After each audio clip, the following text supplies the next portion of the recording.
يعتذرون إليكم إذا رجعتم إليهم قل لا تعتذروا لن نؤمن لكم قد نبأنا الله من أخباركم وسيرى الله عملكم ورسوله ثم تردون إلى عالم الغيب والشهادة فينبئكم بما كنتم تعملون سيحلفون بالله لكم إذا انقلبتم إليهم لتعرضوا عنهم فأعرضوا عنهم إنهم رجس ومأواهم جهنم جزاء بما كانوا يكسبون يحلفون لكم لترضوا عنهم فإن ترضوا عنهم فإن الله لا يرضى عن القوم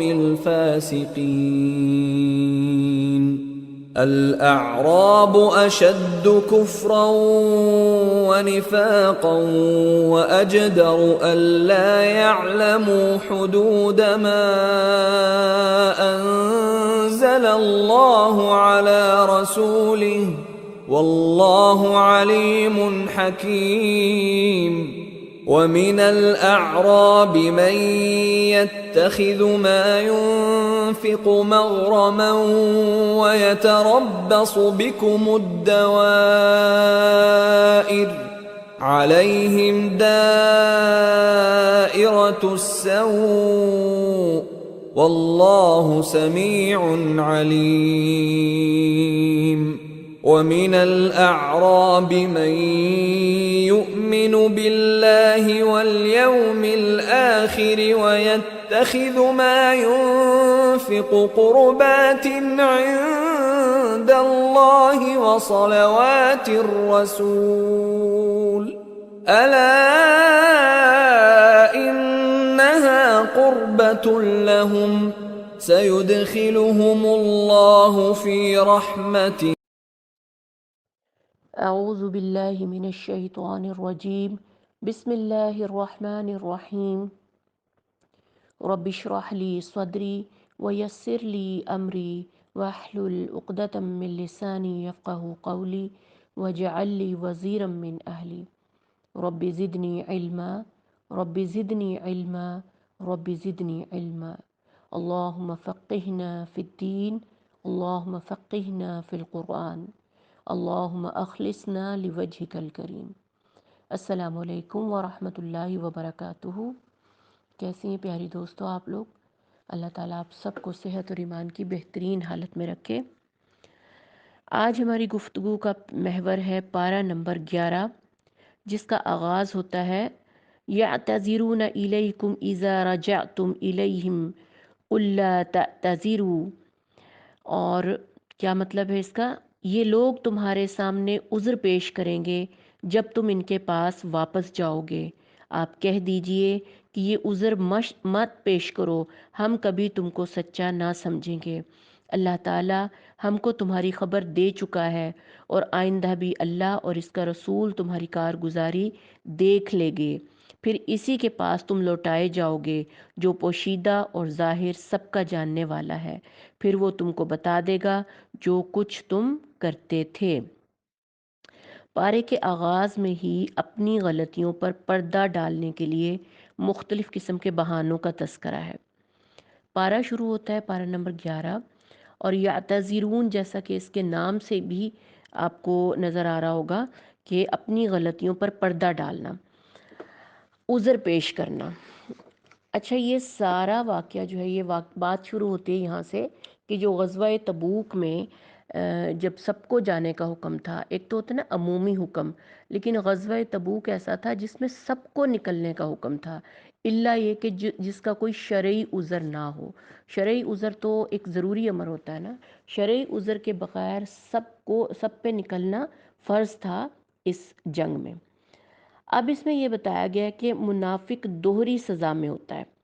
غزوہ تبوک سے واپسی پر منافقین اپنی توقعات کے برعکس مسلمانوں کو فتح یاب لوٹتے پا کر جھوٹی بہانہ باز صورتیں لے کر آپ صلی اللہ علیہ وسلم کے پاس آئے، تو یہ سارا تبصرہ اللہ نے فرمایا۔ اللہ تعالیٰ اس میں کیا کہہ رہے ہیں کہ اللہ منافق کو گندگی سے تعبیر کر رہے ہیں اور ان کی بہانے بازیوں پر غضبناک ہیں۔ ان کے جھوٹ کے پردے چاک کر رہا ہے اللہ پاک کہ جو منافق ہوتا ہے نا، ہر وقت اپنے نفاق کو چھپانے کی فکر میں رہتا ہے۔ ان کی دوہری شخصیت اور دو چہرے ہوتے ہیں۔ اس کے برعکس مومن کیا ہوتا ہے؟ وہ یکسوئی کے ساتھ اپنی منزل پانے کی دھن میں لگا رہتا ہے اور ہمیشہ فی الدنیا حسنۃ وفی الآخرۃ حسنہ، اس کا ہی امیدوار ہوتا ہے۔ اب غزوہ تبوک میں کیا ہوا تھا، میں نے آپ کو جیسے کل بھی بتایا تھا کہ کچھ لوگ جھوٹے بہانے کر کر پیچھے رہ گئے تھے۔ اس کے برعکس کچھ لوگ ایسے بھی تھے جو بوڑھے ہونے کے باوجود، اندھے ہونے کے باوجود، لنگڑے ہونے کے باوجود پھر بھی گئے تھے شرعی عذر ہونے کے باوجود۔ تو یہ ساری باتیں یہ اسی کا قصہ بیان ہو رہا ہے کہ جو پیچھے رہ گئے تھے نا، ان کی بات اللہ تعالیٰ کہہ رہا ہے۔ منافقین کا گروہ جو ہے اپنی غداری کے سبب ایک الگ ہی سلوک کا مستحق تھا، جبکہ وہ اصحاب جو اپنے اخلاص کا ثبوت مسلسل دیتے چلے آئے تھے، وہ وقتی کمزوری یا خطا کے سبب پیچھے رہ گئے۔ کچھ تو تھے نا جو ڈھیٹ جان بوجھ کر بلا وجہ رہ گئے تھے، کچھ ایسے بھی تھے جو کہ یعنی ہمیشہ بہترین صحابی رہے تھے، یعنی مسلسل اپنے اخلاق کا ثبوت دیتے چلے آئے تھے، لیکن وقتی کمزوری نے ان پہ غلبہ پا لیا۔ صرف وقتی کمزوری، تھوڑی سی سستی اور کاہلی، ان کا معاملہ تھوڑا سا جدا تھا۔ باقی لوگوں کے لیے تو اللہ تعالیٰ نے کہا نا کہ یہ گندگی ہیں، جو منافق ہیں یہ گندگی ہیں، لیکن کچھ صحابہ جو وقتی کمزوری کے سبب پیچھے رہ گئے، ان کا معاملہ اللہ کی نظر میں تھوڑا مختلف تھا۔ یہ ندامت اور شرمساری سے مغلوب اعتراف گناہ کر رہے تھے۔ کچھ وہ لوگ جو منافق تھے وہ تو اپنے جھوٹ پہ ڈٹے ہوئے تھے نا، لیکن جو وقتی کمزوری کے باعث پیچھے رہ گئے، وہ اللہ سے توبہ کر رہے ہیں، اپنے گناہ کا اعتراف کر رہے ہیں۔ اب اللہ نے کیا کہا کہ سچی توبہ اگر کرنی ہے نا، تو توبہ کے ساتھ صدقے کی بھی تلقین ہے۔ آپ دیکھیں سورہ توبہ آیت نمبر 103 میں اللہ پاک ہمیں کیا سکھا رہے ہیں کہ گناہ کی صفائی کے طریقہ کار میں یہ تربیت دی گئی کہ نمبر 1، صدقے دل سے توبہ کی جائے اور صدقہ دیا جائے۔ کیوں؟ کیونکہ صدقہ اللہ کے غضب کو دور کرتا ہے۔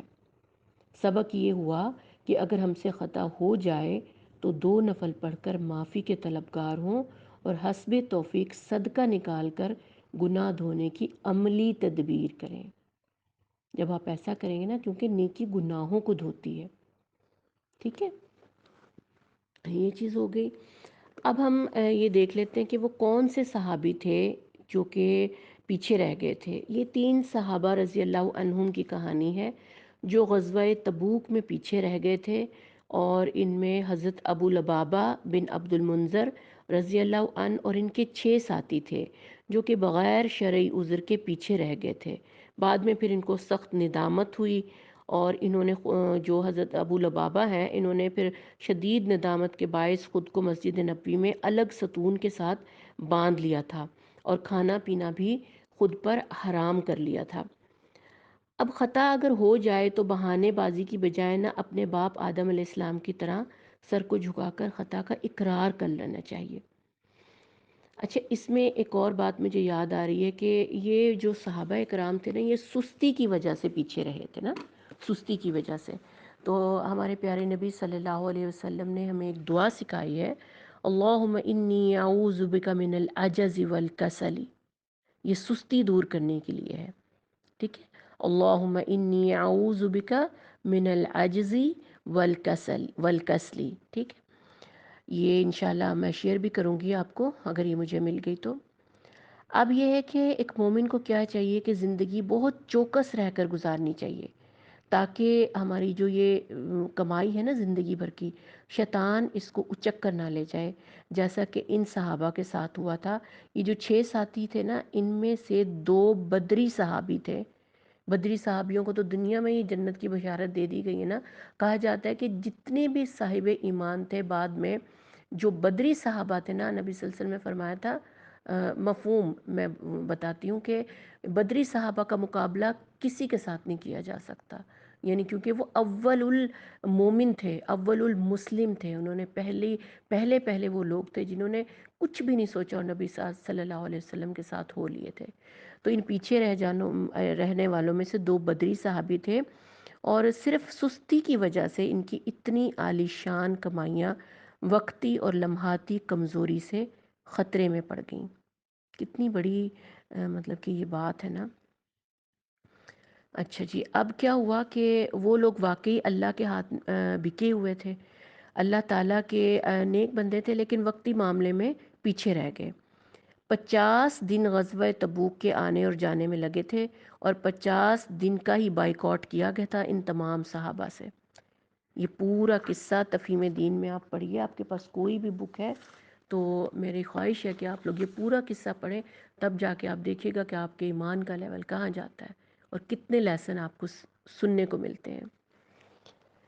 بخاری میں اس روایت کو اس طرح بیان کیا گیا ہے کہ میرا رب کس طرح توبہ کو قبول فرماتا ہے۔ سیدنا کعب بن مالک کی زبانی سنتے ہیں، فرماتے ہیں غزوہ تبوک کی تیاریاں عروج پہ ہیں۔ ان میں کعب بن مالک بھی تھے نا، ایک ابو لبابہ بن منذر اور کعب بن مالک۔ سوچا کل تیاری کروں گا، وہ کل ہی بنتا چلا گیا، حتیٰ کہ آپ صلی اللہ علیہ وسلم غزوہ سے واپس تشریف لاتے ہیں۔ میرے جیسے غزوہ سے پیچھے رہ جانے والے اسی کے قریب لوگ تھے، زبانوں پہ جھوٹ تھا، معافی کا سلسلہ تھا۔ میں چند قدم آگے آپ صلی اللہ علیہ وسلم کے سامنے بیٹھتا ہوں، یا رسول اللہ مجھے کوئی عذر نہیں تھا۔ آپ فرماتے ہیں فقم حتی یقضی اللہ فیک، چلے جاؤ، میرا رب فیصلہ فرما دے تو پھر آنا۔ 40 دن گزر گئے۔ وہ 40 دن بھی کیسے تھے؟ بیان سے باہر۔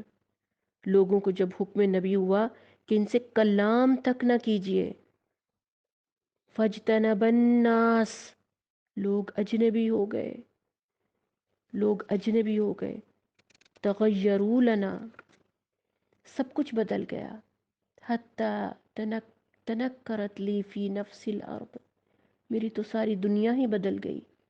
ایسے نازک موقع پہ مجھے پھسلانے کے لیے غسان کے بادشاہ کا خط تک پہنچتا ہے، جسے میں جلا دیتا ہوں۔ 40 دن کے بعد پیغام پہنچتا ہے بیوی سے بھی الگ ہو جاؤ، بیوی سے بھی الگ ہو گیا۔ 50 دن گزر گئے۔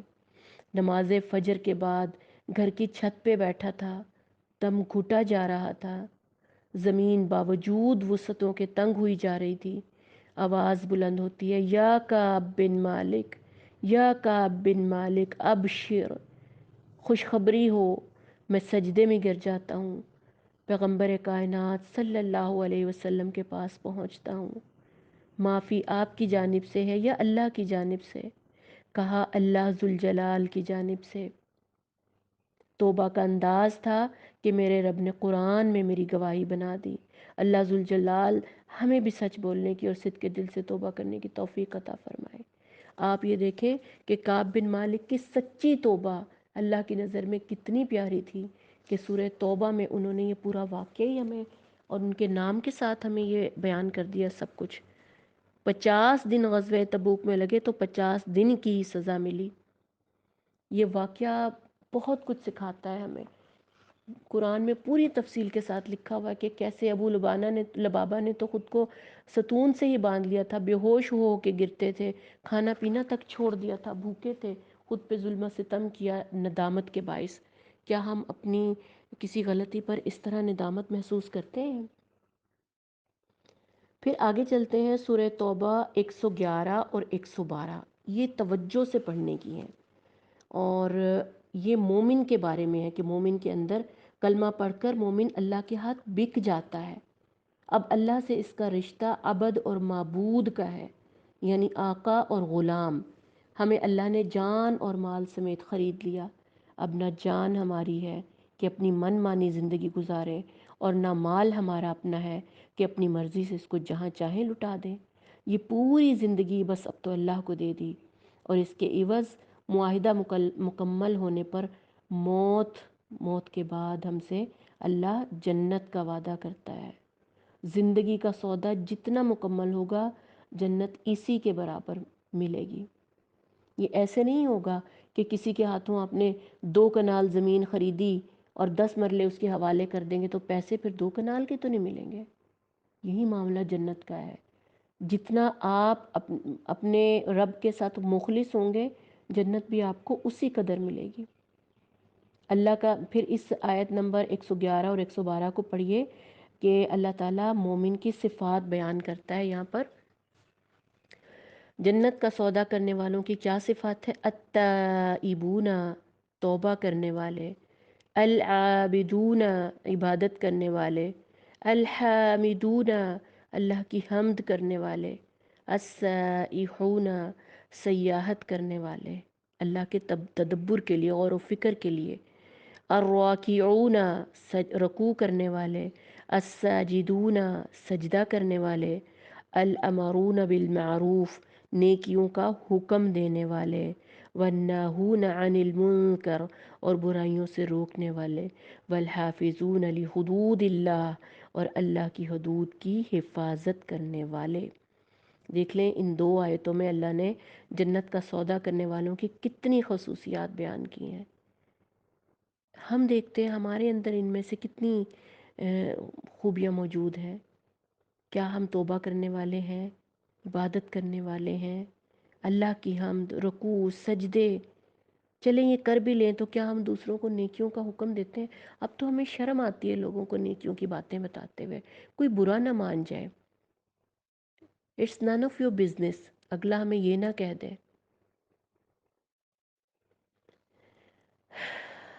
بہت غور کرنے کی بات ہے۔ نبی صلی اللہ علیہ وسلم نے فرمایا سچائی اختیار کرو، سچائی نیکی کا راستہ دکھاتی ہے، نیکی بہشت میں لے جاتی ہے، اور انسان برابر سچ بولتا رہتا ہے، سچائی تلاش کرتا رہتا ہے، یہاں تک کہ اللہ کے ہاں سچا لکھ لیا جاتا ہے۔ اور جھوٹ سے بچو، جھوٹ گناہ کی طرف لے کر جاتے ہیں اور گناہ جہنم کی طرف لے کر جاتا ہے، اور انسان ہمیشہ جھوٹ بولتا رہتا ہے یہاں تک کہ اللہ کے ہاں جھوٹا لکھ لیا جاتا ہے۔ اس بارے میں یاد رکھنے کی یہ 2 باتیں خاص طور پر ہیں کہ سچائی کو اپنانا ہے اور جنت کا سودا کرنے والے خصوصیات کو اپنانا ہے۔ اس کے بعد آیت نمبر 114 میں ہے کہ مشرکوں کے لیے کوئی دعائے مغفرت نہیں کی جا سکتی، مشرکوں کے لیے کوئی دعائے مغفرت نہیں ہے، خواہ وہ حضرت ابراہیم علیہ السلام جیسے محبوب نبی کا باپ ہی کیوں نہ ہو۔ اس سے اللہ کے ہاں میرٹ کی حکمرانی کا تصور واضح ہوتا ہے کہ اتنا محبوب نبی لیکن سگے باپ کو بخشوانا اور جنت میں لے جانا تو کجا دعا کے لیے ہاتھ اٹھانے کی اجازت بھی نہیں۔ سوچئے کہ ہم کتنے تنہا ہیں، اگر رب ہی کو راضی کرنا ہے یہ کتنے فکر کا مقام ہے۔ اپنے رب کو راضی کرنا ہے تو پھر ویسا بننا بھی پڑے گا۔ آگے چلتے ہیں۔ سورہ توبہ کی جو آخری آیت ہے نا وہ بہت ایمان افروز ہے۔ سورہ توبہ یہاں پہ مکمل ہوتی ہے، حسبی اللہ علیہ توکلت وہو رب العرش العظیم، حسبی اللہ لا الہ الا ہو علیہ توکلت وہو رب العرش العظیم۔ اللہ پر مکمل بھروسہ اور توکل کہ اللہ ہی واحد ہے اور عرش عظیم کا مالک ہے۔ یہ ہمارے مسنون اذکار میں بھی ہے، جو شخص مسنون اذکار میں 7 مرتبہ اس کا پڑھنا شامل ہے کہ میرا اللہ ہی کافی ہے۔ یہ بہت پرسکون اور سکون بخش کلمہ ہے، اور جو کوئی صبح شام اس کے بے شمار فضائل ہیں، تو آپ ان کو پڑھیے، امید ہے کہ آپ پڑھتے ہی ہوں گے ان کو۔ اس کے بعد سورہ یونس شروع ہوتی ہے، اور سورہ یونس آیت نمبر 2 میں نبی صلی اللہ علیہ وسلم کو مشرکین جو ہے کفار جو ہے نبی صلی اللہ علیہ وسلم کو جادوگر کہتے ہیں، اور کتنا قرآن پڑھنے کے باوجود، کتنی آیتیں آنے کے باوجود، سچائیاں دیکھنے کے باوجود بھی یہ نبی صلی اللہ علیہ وسلم کو جادوگر ہی کہتے ہیں۔ اس کے بعد تھوڑا سا اور آگے چلتے ہیں تو ہمیں یہ دیکھنے کو ملتا ہے کہ اللہ کے حضور شفاعت جو ہے وہ مشروط ہے۔ کس چیز سے مشروط ہے؟ اللہ کے اذن کے ساتھ مشروط ہے، اس لیے کہ مالک یوم الدین اللہ ہی ہے، جیسا کہ ہم نے آیت الکرسی میں بھی پڑھا تھا کہ کون ہے جو اس کے حضور اس کی اجازت کے بغیر سفارش کر سکے، یعنی راضی اللہ ہی کو کرنا ہے، اس کا اذن ہوگا تو سفارش ممکن ہوگی۔ انبیاء، شہداء، حفاظ، صالحین، سب کی سفارش جو ہے وہ اللہ کے اذن کے ساتھ مشروط ہے۔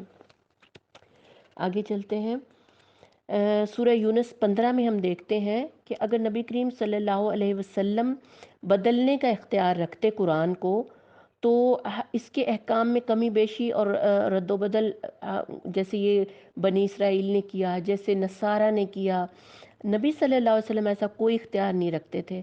اگر وہ رکھتے، اگر وہی نہیں رکھتے ایسا اختیار، تو ہم کیسے بدلنے کا تصور کر سکتے ہیں قرآن کو اپنی مرضی کے مطابق؟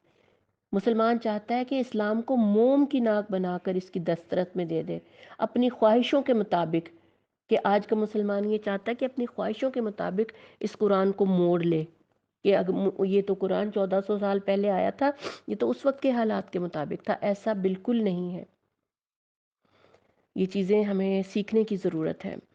اس کے بعد آیت نمبر 31 سے لے کے 35 میں ہم دیکھیں کہ اللہ تعالی ہم سے سوال پوچھ رہا ہے۔ سوال غور و فکر کے لیے اور مخاطب کی عقل سے اپیل کرتے ہوئے پوچھا جاتا ہے، ٹھیک ہے؟ جب بھی کہیں اللہ تعالیٰ کوئی سوال کرتے ہیں نا، تو اس کا مطلب ہوتا ہے کہ وہ خاص بات ہے، کوئی اللہ تعالیٰ اس بات میں غور و فکر کرنے کی بات کر رہے ہیں۔ جیسے آیت میں ہے نا، افلا تتقون، تم کیوں نہیں ڈرتے؟ فَأَنَّا تُصْرَفُونَ، کدھر پھر تم پھرائے جاتے ہو؟ فَأَنَّا تُؤْفَكُونَ، کس الٹی راہ پر تم چلائے جاتے ہو؟ یہ اللہ کا انداز ہے، یہ قرآن کا انداز ہے۔ جب اللہ تعالیٰ ایسی باتیں پوچھتے ہیں نا، سوال کرتے ہیں، تو یہ ہمارے جھنجھوڑنے کے لیے ہوتا ہے۔ تو آج کی اہم آیات، آگے چلتے ہیں۔ قرآن دلوں کی امراض کی شفا ہے، یہ لکھا ہوا ہے سورہ یونس 57 میں، شفاء لما فی الصدور، یہ قرآن ہے، شفا، رہنمائی، رحمت، اللہ کا فضل اور مہربانی۔ دل انسانی روح کا وہ مرکز ہے جس کی درستگی پر تمام اعمال کا دار و مدار ہے، جس پر اللہ کی نظر ہے۔ ہمارے دل پر اللہ کی نظر ہے نا، ہمارا دل اللہ کی دو مہربان انگلیوں کے درمیان ہے، جسے جب چاہتا ہے اللہ الٹتا پلٹتا ہے۔ اللہ سے ہمیشہ قلب سلیم کی دعا مانگنی چاہیے اور اپنے دل کی حفاظت کرنی چاہیے۔ اس کی دوا، غذا، شفا سب قرآن میں ہے۔ اب ہمارے ذہن میں یہ سوال پیدا ہوتا ہے کہ دل کی کون سی بیماریوں کو قرآن سے شفا ملتی ہے؟ کیا انجائنا کا اٹیک ہوتا ہے تو اس کی ہمیں دوائی ملتی ہے قرآن سے؟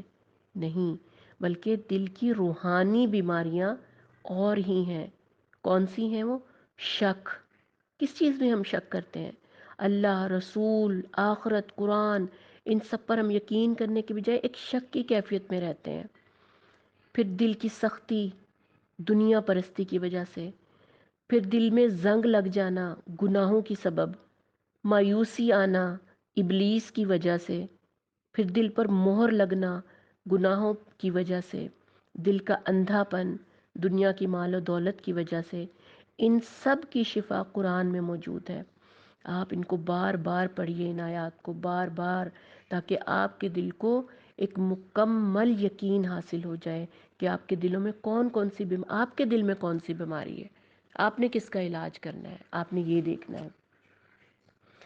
پھر آیت نمبر 58 سورہ یوسف میں ہم دیکھتے ہیں کہ اللہ نے ہمیں بے شمار نعمتیں دی ہیں، جسم و جان سے لے کر رزق اور وسائل تک۔ ان سب میں قیمتی چیز کیا ہے؟ تو وہ ہمیں آیت نمبر 58 بتاتی ہے۔ قرآن یہ کہتا ہے، ان سب چیزوں سے بہتر ہے، قرآن ان سب چیزوں سے بہتر ہے جنہیں لوگ سمیٹ رہے ہیں۔ یہ وہ نعمت ہے جسے اللہ نے اپنا فضل اور مہربانی فرمایا۔ قرآن میں دو چیزوں پر خوشی منانے کو اللہ نے فرمایا، اور کلمے کا سودا اور عہد جو اللہ نے باندھا۔ لہٰذا قرآن کی تفاسیر خود بھی پڑھیں، اپنے بچوں کو بھی پڑھائیں اور اس پر غور و فکر کریں۔ پھر جو دنیا کو جمع کرنا چاہتا ہے وہ دنیا ہی کر لے گا، اور جو آخرت جمع کرنا چاہتا ہے وہ آخرت ہی کرے گا۔ اسی لیے تو پھر اللہ تعالیٰ ہمیں بشارتیں دیتا ہے، اللہ اپنے دوستوں کو بشارتیں دیتا ہے۔ کون ہوتے ہیں اللہ کا دوست؟ اللہ کا دوست کون ہوتا ہے؟ وہ ہوتے ہیں جو اللہ کے رسول کی اطاعت کرتے ہیں، پابند شریعت اللہ کے دوست ہوتے ہیں۔ اصول پتہ کیا ہے؟ اصول یہ ہے کہ جو دنیا میں اللہ سے بے خوف ہوگا وہ آخرت میں غم اور خوف میں جا پڑے گا، اور جو دنیا میں اللہ سے ڈر کر رہے گا اسے آخرت میں کوئی خوف کوئی رنج نہیں ہوگا۔ اب یہ انتخاب ہمیں کرنا ہے کہ یہاں اللہ سے ڈر کے رہنا ہے یا آخرت میں جہنم کے خوف میں مرنا ہے، یہ ہم نے دیکھنا ہے۔ سورہ یونس آیت نمبر 65، اللہ تعالیٰ کہتے ہیں کہ عزت ساری کی ساری اللہ کے اختیار میں ہے۔ ان العزت للہ جمیعا، غم نہ کھاؤ، رنجیدہ نہ ہو، اور وہ سب کچھ سن بھی رہا ہے، دیکھ بھی رہا ہے۔ جو تمہارے ساتھ زیادتی کرے گا وہ بھی اللہ کی نگاہ میں ہے۔ کتنی تسلی ہے نا اس بات پہ کہ دنیا ہمیں ستاتی ہے، ہمیں تکلیف دیتی ہے، ہمیں یہ بھروسہ ہے اپنے رب پہ، وہ اللہ ہے نا، وہ دیکھ رہا ہے نا، اللہ ہے نا۔ لا الہ الا اللہ، لا الہ الا اللہ، اللہ تو ہے نا میرے پاس، تیرے سوا کوئی نہیں۔ یہ الفاظ بڑی تسلی دیتے ہیں۔ ہم اپنا غم دنیا سے چھپاتے ہیں، کسی کو نہیں بتا سکتے، اللہ کے سامنے ہی ہے، جو کچھ ہے اللہ کے سامنے ہی ہے، اور وہ پھر اپنے بندے کو کبھی ذلیل ہونے کے لیے نہیں چھوڑتا۔ جس کو تکلیف سے گزارتا ہے اس کو کبھی اس تکلیف میں ہمیشہ رہنے نہیں دیتا۔ یہ تکلیفیں تو آتی ہیں انسان کو کندن بنانے کے لیے، انسان کو وہ درجے دینے کے لیے جس کا وہ اہل نہیں ہوتا، پھر اللہ تعالیٰ آزمائشوں میں ڈالتا ہے اور ان سے گزر کر وہ اپنے اس مقام پہ پہنچ جاتا ہے جو اللہ تعالیٰ اس کو دینا چاہتا ہے۔ اس کے بعد ہم دیکھتے ہیں کہ نبی صلی اللہ علیہ وسلم کے ساتھیوں کی عمریں کیا تھیں۔ حضرت علی 13 سال کی عمر میں ایمان لائے اور فاتح خیبر بنے۔ حضرت سعد بن وقاص 16 سال کی عمر میں ایمان لائے اور فاتح ایران بنے۔ اسی طرح حضرت جعفر طیار، زبیر، طلحہ، موصب بن عمیر، عبداللہ بن مسعود رضی اللہ عنہم، ان سب نے قبول اسلام کے وقت ان سب کی عمریں 20 سال سے کم تھیں۔ عبد الرحمن بن عوف، بلال رضی اللہ عنہ اور صہیب رضی اللہ عنہ کی عمریں 20 اور 30 سال کے درمیان میں تھیں۔ ابو عبیدہ بن الجراح، زید بن حارث، عثمان بن عفان اور عمر فاروق کی عمریں 30 اور 35 کے درمیان تھیں، جبکہ سیدنا ابو بکر 38 سال کے لگ بھگ تھے، اور اصحاب کہف کے جو نوجوان تھے وہ بھی تو جوان تھے۔ تو آپ یہ دیکھیں کہ جوانوں میں نا منافق نہیں تھے، منافقین عموماً ادھیڑ عمر اور بڑی عمر کے جو عافیت طلب و مفاد پرست لوگ ہوتے ہیں نا، وہ منافقین ان میں سے تھے۔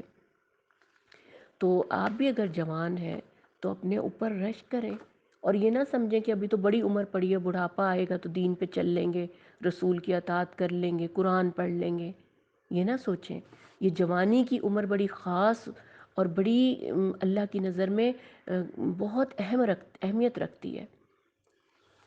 آیت نمبر 58 دیکھتے ہیں کہ نہیں، آیت نمبر 85 دیکھتے ہیں کہ اس میں اللہ تعالیٰ نے ایک دعا بتائی ہے جو عام دعاؤں سے بہت مختلف ہے۔ آیت نمبر 85 کو آپ کھول کر دیکھیے اور اس میں اس دعا کو آپ یاد کریے کہ اللہ تعالیٰ، یہ داعیان حق کے بارے میں بہت بڑی دعا ہے کہ اللہ تعالیٰ انہیں ظالموں کے لیے فتنہ نہ بنائے، ان سے بشری کمزوریوں اور خطاؤں کا صدور فتنے کا سبب بنتا ہے۔ ٹھیک ہے کہ جو مومن ہوتا ہے، مسلمان ہوتا ہے، وہ یہ دعا مانگتا ہے کہ یا اللہ ہمیں ظالموں کے لیے فتنہ نہ بنا، ٹھیک ہے، ہمیں غلطیوں اور کوتاہیوں سے بچا، ہماری وجہ سے لوگ امتحان میں پڑھ کر ناکام نہ ہوں۔ یہ دعا آپ یاد کیجئے گا، یہ قرآنک دعا ہے۔ اس کے بعد یہ جو پارہ ختم ہوتا ہے، اس میں جو آخری ٹاپک ہے آپ کا وہ یہ ہے کہ آپ نے وقت سے پہلے توبہ کرنی ہے، وقت آنے پہ توبہ نہیں کرنی۔ جس طرح فرعون ڈوبتے ہوئے ایمان لایا تھا نا، جب وہ ڈوبنے لگا تھا تو تب وہ ایمان لایا، اس سے پہلے تو وہ تکبر میں غرق تھا، اہل ایمان کا مذاق اڑاتا تھا، ان پر ظلم کے پہاڑ توڑتا تھا، لیکن جب مرنے لگا تو پھر اس کو یاد آیا کہ میں توبہ کر لیتا ہوں۔ لیکن اس وقت اس توبہ کا کوئی فائدہ نہیں ہے۔ جب آپ آخری لمحے میں، موت کے لمحے میں، جب فرشتے آپ کے پاس آ جاتے ہیں، اس وقت اگر آپ توبہ کرتے ہیں وہ قابل قبول نہیں ہوتی۔ دیکھتے ہیں کہ یہ کیا واقعہ تھا۔ جب بنی اسرائیل کو لے کر موسیٰ علیہ السلام چلے اور پیچھے پیچھے فرعون اپنے لشکر کے ساتھ ظلم اور زیادتی کے ارادے سے چلا، یہاں تک کہ جب وہ ڈوبنے لگا تو کہنے لگا میں ایمان لاتا ہوں کہ جس پر نبی اسرائیل ایمان لائے اور اس کے سوا کوئی معبود نہیں، میں مسلمانوں میں سے ہوں۔ جواب کیا دیا گیا؟ اب ایمان لاتا ہے؟ پہلے سرکشی کرتا رہا اور مفسدوں میں داخل رہا۔ ہم نے بنی اسرائیل کو دریا سے پار کر دیا، سو آج ہم تیری لاش کو نجات دیں گے تاکہ تو ان کے لیے نشان عبرت ہو جو تیرے بعد ہیں، اور حقیقت یہ ہے کہ بہت سے آدمی ہماری نشانیوں سے غافل ہیں۔ یہ دیکھ لیں کہ واقعی آج تک فرعون کی لاش دنیا کے لیے نشان عبرت ہے۔ میری اللہ رب العزت سے دعا ہے، خالق و مالک مجھے اور آپ کو ایسی توفیق سے نوازے، ہم ان کاموں کو اختیار کریں جن سے میرا رب انسان کو اپنا بنا لیا کرتا ہے، ان سے اجتناب کریں جن سے انسان رب کے تعلق اور محبت سے ہاتھ دھو بیٹھتا ہے۔ یا اللہ ہمارا خاتمہ بالایمان فرما، یا اللہ ہمیں جنت الفردوس میں اپنے حبیب کی رفاقت میں نصیب فرما۔ یا اللہ ہم سے وہ کام کروا جو تو ہم سے راضی ہو جائے۔ یا اللہ ہمیں اس فسق و فجور کی دنیا سے نفرت دلا۔ یا اللہ ہمیں صراط مستقیم پر چلا۔ اللہم انی اسألک الہدی والتقی والعفاف والغنی۔ آمین یا رب العالمین۔ السلام علیکم ورحمۃ اللہ وبرکاتہ۔